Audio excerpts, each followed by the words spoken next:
खै हो राम्रो गर्न खोज्यो कि नराम्रो गर्न खोज्यो हो साथीभाइ त भनेको न त यहाँ चाहिँ अब यो ठाउँमा लगाइ त नगरौँ है साथी भनेको साथीलाई मसँग मलाई 2 वर्ष बोलेन ल आज त यस्तो भयो अब त्यतिखेर रिसाए पनि अहिले चाहिँ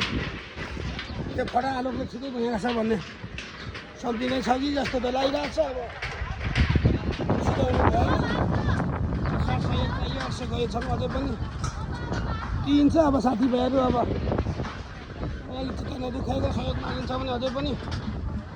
सहयोग त दिने हो अब पहिले मैले भन्दा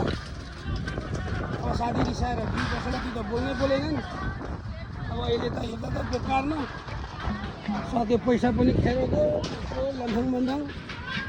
लगभग 25 देखि 30 लाख साथीलाई घाटा पर्यो के गर्नु यस्तै छ म चाहिँ आएको छु अब साथीभाइ यस्तै छ ल जिन्दगीमा